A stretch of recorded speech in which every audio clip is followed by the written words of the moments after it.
우리 지난 주일은 어린이 주일이었었지요.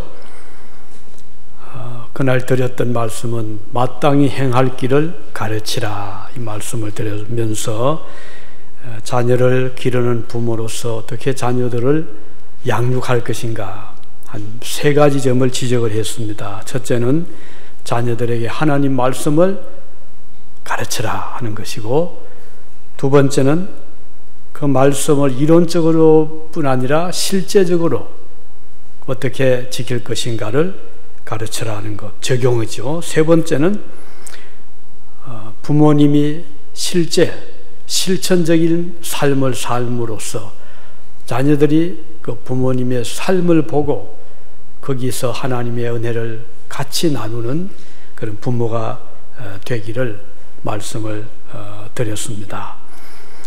오늘은 어머니 주일, 어머니 날이죠. 오늘 이 시간에는 부모님의 설화에서 태어나고 성장하고 또 성장한 자녀가 된 자녀로서 어떻게 우리가 부모님을 섬길 것인가에 대해서 우리 성경이 가르치는 말씀을 같이 생각을 하고자 합니다. 부모와 자녀 관계는 특별한 관계죠. 아무리 나이가 많아도 어머니에 대한 생각은 어릴 때나 마찬가지 같아요. 그래서 힘들면 어머니를 생각하게 되고 또 찾게 되죠. 나이가 많아도 그렇더라고요.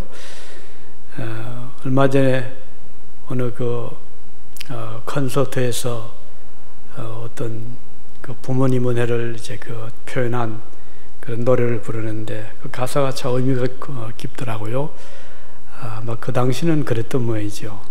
나이가 부모 연세가 높아지니까 도저히 그 집에서 케어할 수가 없어서 멀리 저 산으로, 고래장은 아니지만 깊은 산속으로 그 어머님을 버려두고 오는 그런 슬픈 그런 사연의 노래를 부르는데, 어머니 그 내용을 모르죠. 오늘 그 아들이 어머니 우리 녹음도 찍고 숲도 좋은데 우리 구경 갑시다. 아들의 마음에는 어머니를 그곳에 두고 그냥 오는 거예요. 어머니는 그걸 모르죠. 그래서 아들의 등 옆에서 그 꼬불꼬불 산길을 걸어 올라가는데 아들이 마음이 얼마나 힘들겠습니까? 그런데 어머니는 아주 천진한 어린아이처럼 기뻐하고 참 오랜만에 나오니 너무 아름답다라고 생각을 하면서도 어머니 짐작을 하는 거예요. 아마 나를 두고 내려올 것 같은. 그래서 그런 어머니는 전혀 모른 체 하는 거죠. 아들이 더 그래도 안쓰럽고. 그런데 가다가 어머니가 자꾸 이 솔잎을 그 옆에 소나무 있잖아요. 자꾸 이렇게 따서 이렇게 뿌리는 거예요. 그냥. 그런데 아들은 사연을 모르죠. 어머니의 마음 속에는 혹시라도 아들이 이 깊은 산 속에 나를 버려두고 내려갈 때 집을 못 찾으면 어떨까 그 걱정 때문에 어머니는 자꾸 솔잎을 따서 이렇게 뿌리고 가는 거예요. 그런 내용의 그 노래를 참 부르는데 그 모든 청중들이 아주 슬픈 표정을 짓고 흐느끼기도 하고 그런 것을 제가 잠깐 본 적이 있었습니다. 이 어머니의 마음이 그렇잖아요. 설령 자기를 버려두고 간다 하더라도 그 아들을 또 생각하는 것이 어머님의 마음이고, 또 혹시 아들이 잘못될까 그 염려를 하는 그런 참 어머님의 부모님의 마음을 우리가 읽을 수가 있습니다. 자, 그런데 우리 성경에 보면 자녀들에게 부모님에 대한 어떤 자세, 어떻게 부모님을 섬길 것인가를 말씀을 하고 있습니다. 특별한 관계로 했죠. 이것은 내가 만나고 싶어 부모를 만난 것도 아니고 하나님 짝지어준, 하나님께서 우리를 그 부모님 밑에서 태어나게 하고 양육받게 하고, 그래서 이 인연은 하나님이 맺어주신 인연이다. 누가요? 부모와 자녀 관계는. 내가 원해서 부모님을 선택한 것도 아니고 또 자녀를 만난 것도 아니죠. 시편 127편 3절에 보면 자식은 여호와의 주신 기업이요 태의 열매는 그 상급이다, 그런 말씀이 나옵니다. 이 말씀은 자녀는 하나님께서 주심으로 얻게 된다, 그런 뜻이죠. 자녀가 많든 뭐 적든 잘났든 못났든 하나님이 주신 가장 귀한 선물이 자녀라, 이렇게 볼 수가 있는 것입니다. 아브라함이 그랬잖아요. 나이가 많아서 이제는 뭐 이스마엘 양자로 삼아야 되겠다고 할 그때 하나님은 아브라함의 가정에 이삭을 주신 적이 있습니다. 이것이 바로 하나님께서 원하시면 때로는 나이를 초월해서 자녀를 주시기도 하고요. 또 어떤 때는 불가능한 그런 일처럼 보이는데 주시기도 합니다. 저 고향 마을에 성이 안씨인데 안집사님이란 분이 계셨는데 나이가 45세쯤 돼도 자녀가 없어서 온 교우들이 그때만 해도 요즘이야 뭐 자녀가 없는 것도 오히려 풍조이지만 그때만 해도 어릴 때만 해도 자녀를 꼭 가져요. 부모님이 그걸 꼭 원하는 거예요. 그 안집사님이 새벽마다 부부가 새벽 기도를 하고 그래서 믿음이 더 좋아진 것 같아요. 열심히 기도하는데 정말 40대 중반에 아들을 얻었어요. 그래서 그 아들이 잘 커서 지금은 성인이 됐겠죠. 그걸 보면서 그때 어린 마음에도 야, 하나님께서 이렇게 주시는구나, 그런 생각한 적이 있었습니다. 그래서 우리 가정에 주신 자녀들은 하나님의 특별한 선물이다 하는 것을 기억하고, 그런 의미에서 자녀들은 그 부모님에 대해서 하나님이 나에게 주신 세상에 한 분밖에 없는 분이잖아요. 그런 마음으로 부모님을 대하는 것이 우리 성도들의 자세라, 이렇게 볼 수가 있습니다. 수많은 이 세상 사람들 중에서 오직 우리에게 주신 한 분의 어머니, 아버지가 바로 부모님이시잖아요. 그래서 하나님이 우리를 짝지어 주셨다, 이렇게 생각할 수가 있습니다. 욥기를 보면 욥의 자녀가 11명이었잖아요. 대가족이었어요. 그런데 어느 날 갑자기 지붕이 내려앉았어요. 그 지붕 밑에는 11명의 아이들이 생일 파티를 하고 있었거든요. 그런데 그 지붕이 내려앉음으로 그만 목숨을 다 잃게 됩니다. 그 얼마나 황당하겠어요. 그 욥의 부인, 그러니까 자녀들의 어머니는 뭐 실신할 정도가 됐겠죠. 그런데 욥은 그 어려운 환경에서도 하나님을 원망하지 아니하고 주시니가 우리 하나님이시니 또 그가 데려가시니 하나님께 영광을 돌립니다, 이런 간증을 한 것을 우리가 욥기서에서 볼 수가 있습니다. 이걸 보면 주신 자도 하나님, 그 자녀를 데려가신 분도 하나님이라는 것을 알 수가 있죠. 제가 쓴 책의 앞부분을 보면 제 삼촌 이야기가 나오죠. 거기 우리 삼촌이 믿음이 좋은 그 교회의, 저희 모교회의 집사님이었어요. 그런데 그때 초등학교 4학년 때쯤 된 것 같아요. 그 딸 하나가. 근데 그때에도 뭐 시골에 저수지가 있잖아요. 큰 연못이 있습니다. 여름 되면 거기 동네 아이들이 들어가서 물장구도 치고 뭐 물고기 잡기도 하고 노는데, 어느 날 그 4학년 그 또래 그 여자아이들이 그 더운 8월이었으니까 그 못에 들어갔다가 그중 하나이가 그 깊은 그 웅덩이지, 저수지지만 그 바닥에 서서히 내려가는 것이 아니고 갑자기 쑥 내려가는 데가 있더라고요. 거기가 잘못 들어가서 막 헤엄도 못 치잖아요. 밖에 놀다가 어떤 거 쑥 빠졌는데 나오질 못하는 거예요. 그러니까 그걸 보고 건질로 옆에 있던 아이가 들어갔다가 빠져버리고 또 들어갔다가 빠져버리고 4시가 다 빠져버렸어요. 그 동네에 그 한참 귀염받던 초등학생 여학생들이 그 물에 빠져서 줄초상이 났잖아요. 그런 가운데 그 삼촌의 딸도 그 중에 하나였어요. 근데 이제 다른 아이들은 믿지 않는 가정의 아이들이었고 삼촌만은 집사님이었거든요. 그러니까 태도가 벌써 차이가 나더라고요. 그 삼촌은 그런 그 슬픔을 당하고도 그 속으로 참고 하나님께 기도하면서 그 아이를 충들어진 아이를 안고 그 교회로 눕혀놓고 이제 그 교인들 모이고 전사님 모시고 간단한 예배를 드리는데 참 그걸 믿음으로 잘 다시 만날 그 소망을 말하고 그리고 그걸 잘 이겨나가더라고요. 그리고 믿음이 더 깊어지더라고요. 그것을 이제 보면서 우리 그리스도인들은 살아서도 자녀지만 그 자녀가 부모 곁을 떠나도 하나님 나라에서 다시 만날 소망을 또 두고 떠나는구나, 그런 생각을 한 적이 있었습니다. 주신 자도 여호와시고 취하신 자도 여호와시다.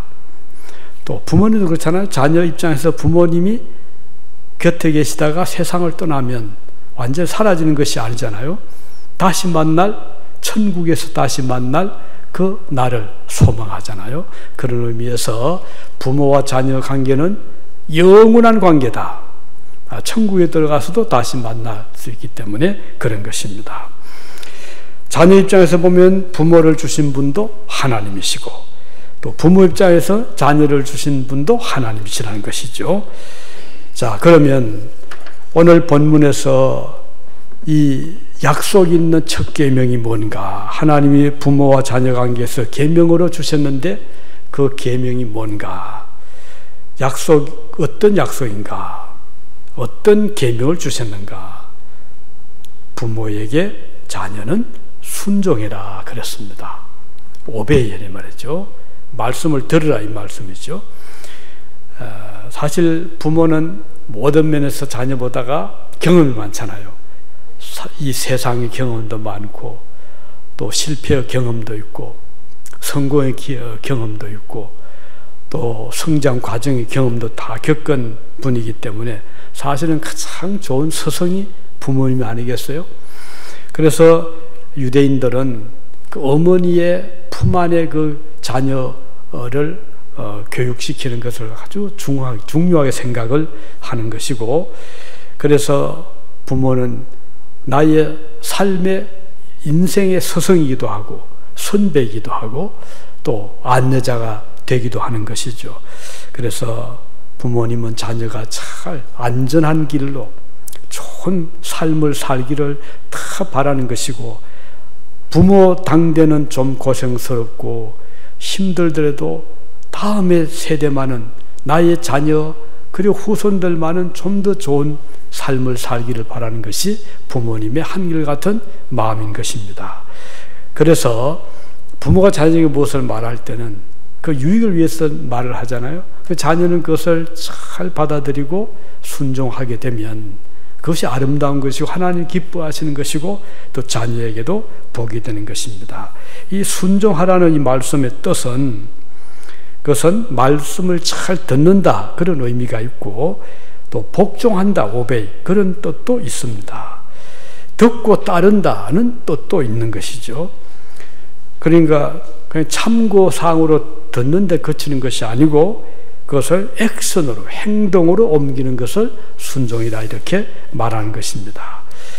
자, 그래서 때로는 생각이 다를 수 있잖아요. 부모의 생각과 자녀의 생각이 다를 수가 있습니다.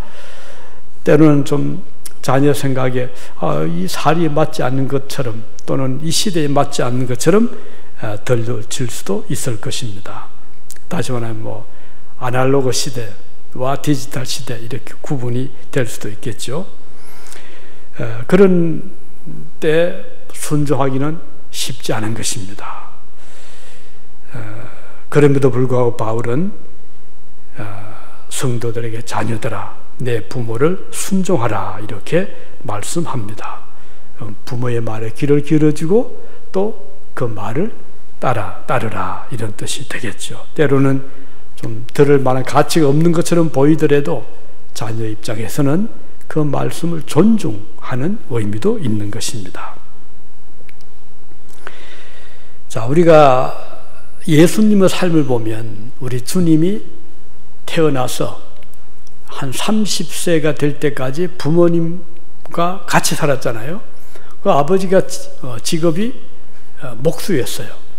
그러니까 집을 짓기도 하고 수리도 하고 그런 일을 할 때 아들이신 예수님은 그 아버지를 도와서 가정에서 잘 부모님을 섬겼습니다. 얼마나 아이디얼한 모범적인 아들이 아니었겠습니까? 그리고 마지막 어머니가 자기의 죽음을, 십자가에서 죽음을 보고 눈물을 흘리고 그 앞에 있을 때에 예수님이 요한을 찾았죠. 요한을 보고 요한아, 내 어머니다. 그 자기 어머님을 요한에게 부탁하는 그런 의미입니다. 내 어머니, 너희 어머니처럼 부탁한다. 그래서 우리 주님은 그 십자가에서 고통 중에 그 괴로움 중에서도 마지막까지 어머니를 제자에게 부탁하는 그런 모습을 보여주셨습니다. 이걸 보면 참 자녀로서 우리 주님은 참 우리가 본받을 만한 그런 삶을 마감하셨구나. 마지막 운명하시면서까지 어머니를 생각했던 우리 주님의 모습을 볼 수가 있는 것입니다. 영국의 문호 셰익스피어는 그런 말을 했잖아요. 부모의 음성은 하나님의 음성과 같다. 왜냐하면 아이들에게는 부모님이야말로 하늘의 대리자이기 때문이다. 그런 말을 했다고 합니다. 우리가 생각해 볼 만한 그런 뜻깊은 말이죠. 그래서 약속 있는 첫째 계명은 뭔가? 부모님을 순종해라. 그런데 이게 이제 기회가 있잖아요. 나중에 참 내 그동안 부모님을 제대로 순종하지 못했다라고 후회를 할 때쯤 되면 부모님은 세상에 계시지 않는 경우들이 많이 있어요. 그래서 그 기회가 있는 것이죠. 기회가 있을 때 우리가 부모님의 말씀을 존중하는 것은 아름다운 일인 것이죠. 자, 그래서 부모님께 순종해라. 그다음 두 번째는 부모님을 공경해라, 즉 존경해라, 그런 뜻이거든요. 부모의 말에 귀를 기울여 듣고 따르라는 것뿐 아니라 부모님을 존중해라, 귀하게 여기라, 그런 뜻이 되겠죠. 이 공경이란 말은 honor, 존경해라, 그런 뜻이죠. Honor your father and your mother, 이렇게 영어로 번역이 되어 있습니다. 실제로 그 원문, 헬라 원문에도 그런 의미, 아느란 의미로 번역할 수 있는 그런 단어가 사용되고 있습니다. 우리가 평소에 우리 주변의 존경의 대상을 우리가 찾으라고 하면 첫 번째 부모님이라고 할 수가 있겠죠.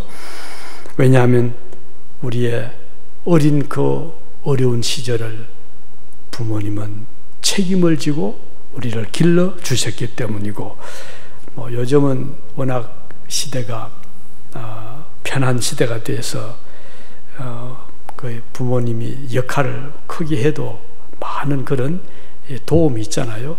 병원에 시설도 좋고 또 산부인과 가면 안전하게 출산하게 하지만 전에는 우리 어릴 때에도 그러질 못해서 어머니가 출산하다가 많이 목숨을 잃었어요. 아주 어려운 때죠. 또 우리 한국 같은 6.25 사변 때 그때 얼마나 힘들었잖아요.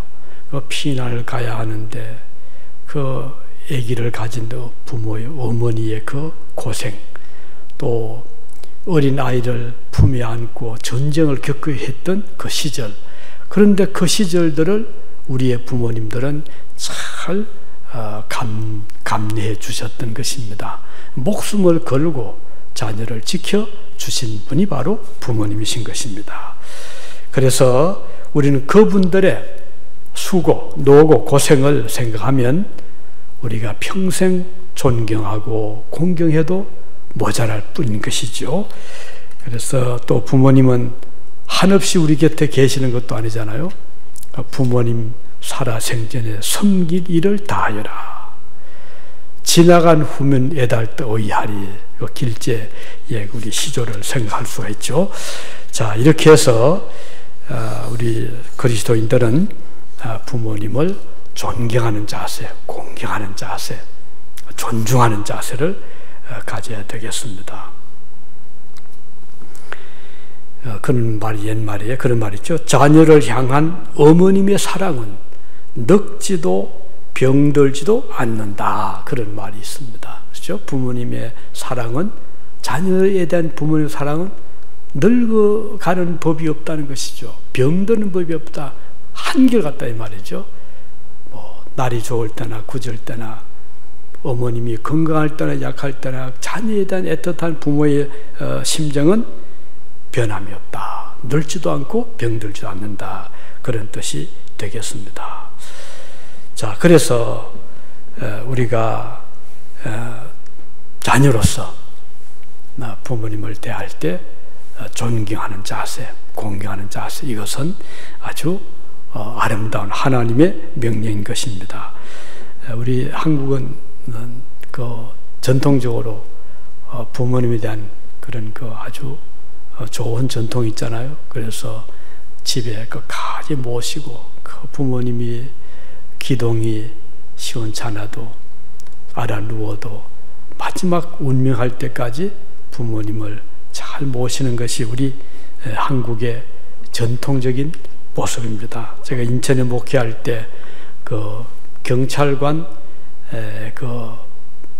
가족이 있었는데 그 어머님이 몸이 아주 안 좋았어요. 그래서 정신 왔다 갔다 하고 우리 흔히 노망이라 그러죠. 그런 어머님이 계셨는데 그 며느리가 저기 집사님이었어요. 그 부모님을 끝까지 잘 모시고, 그리고 전혀 얼굴에 불편 없이 그렇게 끝까지 모시는 그런 분이 계셨습니다. 참 그때도 아주 말은 안 했지만 참 존경스러운 그런 경찰 가족이었어요. 우리가 그리스도인으로서는 부모님이 건강할 때는 물론이지만 그렇지 못할 때도 있잖아요. 그렇더라도 우리가 받은 은혜를 생각하면, 그리고 그 기간이 영원하지 않잖아요. 계실 동안에 좀 더 평안하게, 좀 더 편하게 부모님이 여생을 보낼 수 있도록 우리가 최선을 다하는 것은 누가 기뻐하는가요? 하나님이 기뻐하시리다. 또 하나님의 명령이다 하는 것을 알 수가 있습니다. 아직 마지막으로 이렇게 부모님을 말씀을 잘 듣고 잘 공경하면 하나님께서 자녀들에게 약속을 해주셨어요. 그 약속이 뭔가요? 땅에서 잘되고 장수한다 그랬습니다. 그래서 참 잘되는 가정을 보면 가정이 우선 화목하잖아요. 부모와 자녀 간에 화목하고, 자녀는 부모를 공경하고 부모는 자녀를 사랑하고, 꼭 재산이 많아서가 아니고 또 모든 것이 잘 돼서가 아니라 어려운 환경에서도, 가난한 가운데서도, 여러 가지 역경 중에서도 가정이 화목한 것은 그 복을 불러들이는 넓은 문을 열어두는 것과 같아서 들어와도 복을 받고 나가도 복을 받게 되는 것입니다. 땅에서 잘되고 장수한다 그랬습니다. 그래서 이것은 하나님의 약속이기 때문에 틀림없는 거예요. 본문 3절에 보면 이로써, 그 말은 부모를 공경한 결과로, 그런 뜻이거든요. 그래서 부모님을 우리가 사랑하고 존경하고 존중하고 순종하면 그 결과로 잘 된다, 장수한다, 그렇게 말씀했습니다. 번영한다는 것이죠. 형통한다는 의미입니다. 오늘 본문의 말씀을 통해서 이 땅에서라는 말이 땅에서 잘되고 장수한다. 이 말씀은 그리스도인들이 받는 축복은 당연히 하늘나라 복이죠. 우리가 천국에 들어가는 복이지만 그것만이 다가 아니고 이 세상에 살 동안도 하나님은 부모를 공경하는 자녀의 가정은 잘되게 하시고 장수하게 하신다라는 말씀을 하셨습니다. 이 세상에 살 동안에 평안하고 또 잘된다면 얼마나 좋습니까? 건강하고 행복하고 번영하고 들어와도 잘되고 나가도 잘되는 이런 가정이 바로 부모님을 존중하는 가정이다. 이렇게 약속을 해 주셨습니다. 자, 그래서 오늘 이 말씀을 통해서 우리는 우리 자신들을 한번 돌아보기도 하고 또 부모님이 생존해 계신다면 다시 한번 부모님 은혜를 표현할 수 있길 바랍니다. 어머니, 아버지 감사합니다. 이 표현을 하길 바라고 이미 세상을 떠났다면 이미 우리에게서는 기회가 지나갔지만 그러나 우리 자녀들에게라도 그것을 잘 이렇게 이해를 시키고 가르친다면 우리가 못한 또 그 효행을 자녀들이 또 할 수 있게 되고 그러면 그 자녀들이 복을 받잖아요. 이렇게 해서 그 가정은 자자손손 복된 가정이 될 것입니다. 여기 지금 미국은 코로나 이 사태로 모든 지금 비즈니스가 문을 닫고 있지만 이번에 한 30여 개 주가 지금 막 오픈하는데 그 중에 제가 유심히 보니까요, 꼭 들어가는 오픈에 들어가는 그 업종 중 하나가 꽃집이 들어가요. 그러면서 마더스데이를 위해서 꽃집에 특별히 다 오픈을 시켜요. 이걸 보면 참 감사하더라고요. 그렇지. 다른 건 아직 규제가 있다 하더라도 그 부모님에 대한 은혜의 감사는 표현을 하기 위해서 꽃집을 탁 오픈하기 위해서 그래서 꽃을 예쁜 꽃들을 사게 하고 이렇게 부모님의 은혜를 표현하는 그런 모습을 보면서 동양이나 서양이나 여기 아메리카나 유럽이나 한국, 아시아나 부모에 대한 자녀들의 그 따뜻한 감사의 마음, 존중의 마음, 또 효도의 마음은 같구나 하는 생각을 해봅니다. 특히 여기 미국에 어떤 식당에 가면은 시니어 디스카운트도 있고 또 물건을 사도 그런 경우도 많이 있잖아요.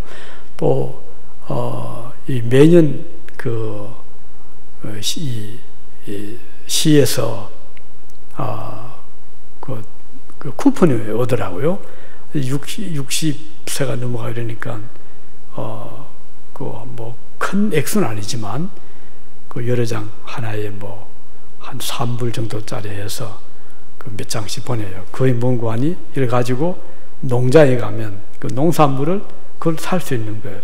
그 큰 돈은 아니지만 그래도 이 시 정부가 시니어에 대한 하나의 그 관심을 가지고 있고 또 그런 그 어떤 즐거움을 참 주는구나 그런 생각을 해봅니다. 이렇게 여기 미국 땅에도 또 나이가 들면 버스 다 무료를 해주잖아요. 저도 그 버스 타면 그 표만 그 표미로 그 패스 있잖아요. 보이면 돈을 안 받습니다. 이것도 다 부모 연장자에 대한 시니어에 대한 부모님에 대한 하나의 배려 차원이라고 생각이 됩니다. 그래서 왜 그럴까요? 이 나라가 기독교 정신에서 출발을 했잖아요. 그러니까 곳곳마다 보면 그런 그 정신들이 다 이렇게 배어 있습니다. 특히 우리 그리스도인들은 이 말씀을 통해서 내 부모를 공경하라. 그리하면 땅에서 잘되고 장수하리라. 말씀 기억하시고 여러분의 참 사랑하는 부모님에 대해서 다시 한번 고마운 마음, 존경의 마음, 감사의 마음을 가지시기를 바랍니다. 기도하시겠습니다.